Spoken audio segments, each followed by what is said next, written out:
at the gathering of the World Economic Forum in Davos this week, the boss of the Alibaba tech giant, J. Michael Evans, told delegates that carbon footprint trackers are in the pipeline to be rolled out in the near future.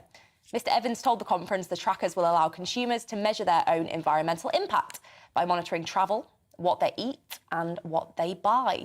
Some have lauded the idea as an innovative move to save the planet, but others have scolded the prospect as a sinister infringement on personal liberties by unelected bureaucrats, garnering comparisons to the controversial social credit system in China. Well, joining us now from the United States is the founder of Anvoca Energy and host of the Talk Energy podcast, Max Gagliardi. Max, thank you for joining us this morning. So when you heard about this carbon footprint tracker, what was your first instinct? Hi, and thanks for having me on. Yeah, when I first heard it, I mean, it wasn't a surprise. We've heard rumors of this. We've seen some things be rolled out that are like this. And the fact that it came from Alibaba's president, who is, a Chinese-based company and does have these similarities to the China credit score system, makes sense. And to me, it seems like a surveillance tool, and it's kind of being packaged as this green, this green initiative that we can help make things better. But ultimately, they're trying to collect your data. And then kind of put a moral framework around energy usage, which I'm not a big fan of. Mm-hmm.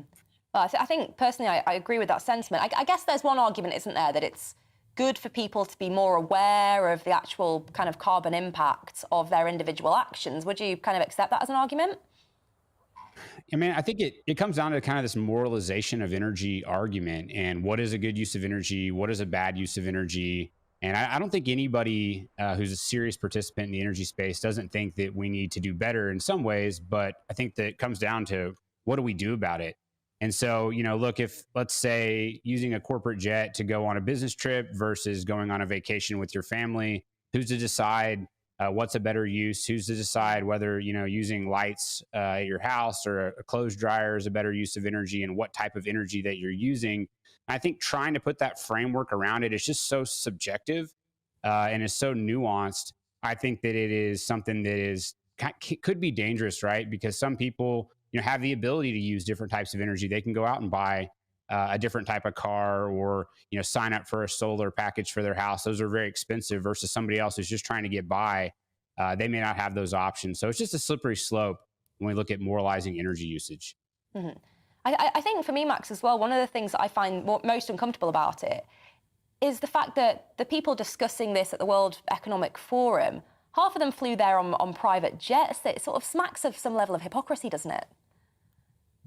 It does. I try to, look, those are their jets. And if they think that that's a great usage of that energy, that they can go and meet at this meeting and they feel like that's a good use of carbon for them, then I'm not here to judge them for that, although it is a little rich that they then use those jets and then go talk about, cutting emissions and doing all these things. And it's kind of one of these, policies like we've seen where certain people are kind of exempt from these things and others have to abide by them. It's like that recent proposal for a fuel tax in the UK where they were going to carve out corporate jets and not subject them to that tax, whereas people, everyday people would have to be subjected to it. So again, it just gets down to like who's following these rules and who isn't.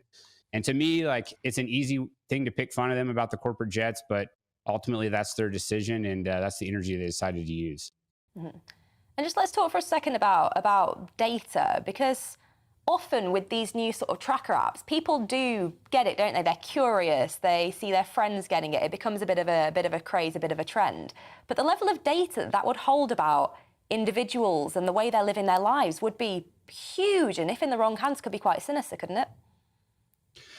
Yeah, look, CBDCs, I've said this a number of times. I just think it's dangerous, right? I mean, this idea that they can track what you spend, where you spend it, what activities that you're doing. In China, we've seen that they limit things like internet usage. They limit where you can travel.